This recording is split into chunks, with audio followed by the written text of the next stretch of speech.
35 वर्षांच्या महिलेवर अत्याचार केलेल्या प्रकरणात नाशिकच्या कथित कॅप्टन खरातला पोलिसांनी अटक केलेली आहे.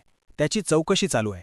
पण राजकारणांशी त्याचे असलेले लागेबंधे पाहता पोलिसांना मिळालेले एका पेनड्राईव्हमध्ये असलेले ते 58 व्हिडिओ महाराष्ट्राच्या राजकारणात खळबळ वाजवणार अशा चर्चा सध्या होताना दिसतायत. दुसरीकडे कॅप्टनच्या कारनाम्यांचा एक व्हिडिओ सोशल मीडियावर व्हायरल होतोय, ज्या महिलेवरती तो अत्याचार करताना दिसतोय. या सगळ्यामुळे राज्यभरात संतापाची लाट उसळलेली असताना महिला आयोगाच्या अध्यक्षा आणि राष्ट्रवादी अजित पवार गटाच्या नेत्या रुपाली चाकणकरांचे कॅप्टन खरातसोबतचे फोटोज व्हायरल झाल्यानं त्यांच्या राजीनाम्याच्या मागणीनं जोर धरलेला आहे. त्यातच अजित पवार गटाच्याच रुपाली ठोंबरेंनी रुपाली चाकणकर या फरार आहेत असा दावा केलाय. या सगळ्यामध्ये ठाकरे गटाच्या नेत्या सुषमा अंधारेंनी चाकणकरांवरती आरोपांच्या फैरी झाडायला सुरुवात केली आहे. कॅप्टन खरातसोबत चाकणकरांचे आर्थिक संबंध होते. चाकणकर स्वतः तंत्रविद्या करायच्या, त्यातनंच त्यांनी सोमवती अमावस्येला स्वतःची अनामिका कापली होती असा सुद्धा आरोप अंधारेंनी केलाय. तसंच पुढच्या 2 दिवसात आणखी एका नावाचा सुद्धा खुलासा करणार असल्याचं अंधारेंनी म्हटलंय. पण नेमके सुषमा अंधारेंचे चाकणकरांवरचे आरोप काय आहेत? अंधारेंनी कोणकोणते फोटो दाखवले? रुपाली चाकणकर खरंच फरार आहेत का? या सगळ्या प्रश्नांची उत्तरं पाहूयात आजच्या या व्हिडिओतनं. तर नाशिकमध्ये श्री शिवनिका संस्थांचा अध्यक्ष असलेला कॅप्टन अशोक खरात हा आपल्या ज्योतिषी विद्येमुळे राजकारणी आणि सेलिब्रिटी यांच्यामध्ये चांगलाच फेमस होता. पण या कॅप्टन विरोधात 17 मार्चला एका महिलेनं अत्याचाराची तक्रार दाखल केल्यानंतर 18 मार्चला पोलिसांनी त्याला उचलला आणि त्यानंतर त्याचे एक कारनामे समोर यायला सुरुवात झाली. त्याचा एक व्हिडिओ व्हायरल झाला आणि त्यामध्ये तो आपल्या केबिनमध्येच एका महिलेवरती तंत्रविद्येचं कारण सांगून अत्याचार करताना दिसला. बरं, हा बाबा काही साधासुद्धा नाहीये, कारण त्याचे लागेबंधे अनेक मोठ्या राजकारण्यांशी आहेत. तत्कालीन मुख्यमंत्री राहिलेले एकनाथ शिंदे, मंत्री राधाकृष्ण विखे पाटील, दीपक केसरकर यांच्यासोबतच रुपाली चाकणकर यांनी त्याची भेट घेतलेले फोटोज हे समोर आलेले आहेत. त्यामुळे या प्रकरणानं राज्यभरात खळबळ माजलेली आहे. चाकणकरांचे फोटोज व्हायरल झाल्यानंतर त्यांनी सोशल मीडियावर पोस्ट करत कॅप्टनच्या वैयक्तिक आयुष्याशी आपला काहीही संबंध नसल्याचं सांगत पोलिसांच्या कारवाईला पाठिंबा दिला. पण त्यानंतर चाकणकरांचे बरेचसे फोटोज खरातसोबत व्हायरल झाले. त्यानंतर सुद्धा चाकणकर काही माध्यमांसमोर आलेच नाहीत. सोशल मीडियावर सुद्धा त्यांची शेवटची स्पष्टीकरणाचीच पोस्ट दिसली. त्यानंतर काहीच नाही. मग या सगळ्यामध्ये सुषमा अंधारेंनी मात्र चाकणकरांवरती अनेक गंभीर आरोप करत त्यांच्या राजीनाम्याची मागणी लावून धरली आहे. तर अजित पवार गटाच्याच रुपाली ठोंबरेंनी रुपाली चाकणकर या फरार आहेत आणि त्यांना या सगळ्या प्रकरणात सहआरोपी करा अशी मागणी केली आहे.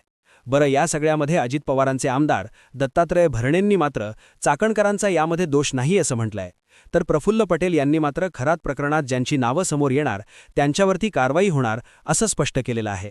पण या सगळ्या प्रकरणात चर्चा आहे ती सुषमा अंधारेंनी चाकणकरांवर केलेल्या गंभीर आरोपांची. सुषमा अंधारेंनी असं म्हटलंय की कॅप्टन खरातची कुंडळी पुढे आणणाऱ्या खबरदार पुढाऱ्याचे खैरनार यांना नोटीस पाठवून त्यांच्यावरती दबाव आणण्याचा प्रयत्न चाकणकरांनी केलेला होता. तसंच सोशल मीडियावर मी माझ्या नवऱ्याची पूजा करत नाही, तर माझे यजमानच माझी पूजा करतात, मी किती सुधारणावादी आहे असं सांगणाऱ्या महिला आयोगाच्या अध्यक्षा रुपाली चाकणकर या कॅप्टन खरातच्या पायाशी लोळण घेतात. दुसरीकडे अंधारेंनी असंही म्हटलंय की अशोक खरातांचे वडील वारले तेव्हा चाकणकर पुढे होत्या, मुलीच्या त्यांच्या लग्नाला सुद्धा चाकणकर पुढे होत्या. तसंच त्यांची भाचीही चाकणकरांकडेच राहते आणि अशोक खरातची चाकणकरांचे आर्थिक संबंध सुद्धा आहेत. यानंतर सुषमा अंधारेंनी पत्रकार परिषदेत चाकणकरांचे काही फोटोज दाखवले, ज्यामध्ये पहिला फोटो होता तो रुपाली चाकणकर या खरातच्या पाया पडतायत तो फोटो दाखवल्यानंतर सुषमा अंधारेंनी दुसरा फोटो दाखवला. त्यात चाकणकरांनी कॅप्टन खरात याचा हात पकडून फोटो काढलेला दिसतो. या संदर्भात बोलताना अंधारे असं म्हणाल्या की फक्त ट्रस्टवर असलेली व्यक्ती असे फोटो काढू शकतात का? यानंतर सुषमा अंधारेंनी मात्र रुपाली चाकणकरांवर अत्यंत गंभीर असा आरोप केलाय. त्या म्हणाल्या की त्यांना एका पीडितेने सांगितलंय की चाकणकर स्वतः तंत्रविद्या करत होत्या. यामध्ये त्यांनी उल्लेख केला तो अनामिका कापण्याचा. याबद्दल माहिती देताना अंधारे असं म्हणाल्या की तंत्रमंत्र विद्येमध्ये हाताची अनामिका अत्यंत महत्त्वाची मानली जाते, कारण ती सूर्य आणि शुक्र ग्रहाच्या मध्ये असून ऊर्जा वहनाचं ते मुख्य केंद्र आहे. हे बोट वापर मुख्यत्वे मंत्राचा प्रभाव वाढवण्यासाठी, विशिष्ट मुद्रा करण्यासाठी किंवा एखाद्या व्यक्तीला वशीभूत करण्यासाठी केला जातो. हे बोट ऊर्जाही शरीरात प्रवाहित किंवा शोषित केली जाऊ शकते. हे बोट यश आणि शुक्र यांच्याशी जोडलेलं आहे. त्यामुळे मंत्रोच्चाराद्वारे एखाद्याला आकर्षित करणं किंवा यशप्राप्ती करणं यासाठी याचा उपयोग केला जातो आणि हे सगळं सोमवती अमावस्येला केलं जातं असं अंधारेंनी सांगितलं. बरं, यात रुपाली चाकणकरांचा काय संबंध? तर सुषमा अंधारेंनी पत्रकार परिषदेत एक फोटो दाखवला जो त्यांना खरातशी संबंधित एका पीडितेने पाठवला होता. त्यात 12 सप्टेंबर 2024चा उल्लेख आहे. त्यात रुपाली चाकणकरांच्या हाताच्या अनामिकेला बँडेज असल्याचं अंधारेंनी दाखवलं. तसंच 9 सप्टेंबरचा सुद्धा एक फोटो दाखवत त्यामध्ये सुद्धा चाकणकरांच्या बोटाला बँडेज आहे असं अंधारे म्हणाल्या. बरं, हे फोटोज दाखवल्यावर अंधारे असं म्हणाल्या की या सगळ्याचं सप्टेंबर कनेक्शन शोधल्यानंतर लक्षात आलं की 2 सप्टेंबरला सोमवती अमावस्या होती. त्यामुळे ज्या बाईला महिला आयोगाच्या अध्यक्षपदी बसवलंय त्या बाई सोमवती अमावस्येला स्वतःची अनामिका कापतात आणि तंत्रविद्या करतात असं पीडित महिलेने आपल्याला सांगितलंय, असं अंधारेंनी स्पष्ट केलंय. ही जखम किती मोठी होती हे सांगण्यासाठी अंधारेंनी आणखी काही फोटोज दाखवले. त्यांनी 20 डिसेंबरचा एक फोटो दाखवला, त्यानंतर 28 डिसेंबरचा सुद्धा फोटो दाखवला, ज्यात जखम हळूहळू छोटी झाल्याचे दिसते. सप्टेंबर ते जानेवारीपर्यंत रुपाली चाकणकरांच्या हाताला जखम होती असं फोटोंद्वारे अंधारेंनी स्पष्ट केलं. अजून एका व्यक्तीच्या हाताला सुद्धा जखम होती असं अंधारे म्हणालेलं असून त्याचे फोटो आल्यानंतर त्या व्यक्तीच्या नावाचा सुद्धा आपण खुलासा करणार आहोत असं अंधारेंनी सांगितलंय.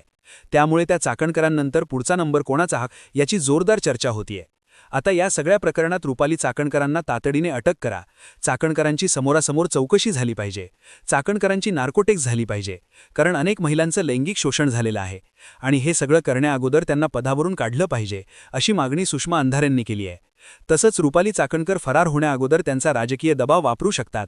त्यांनी आपल्या पदाचा दुरुपयोग करत अनेकांवरती दबाव आणलाय. काही पिढीतांनी त्यांना सांगितलंय की चाकणकर आम्हाला रात्री 2-2 वाजता धमकी देत होत्या.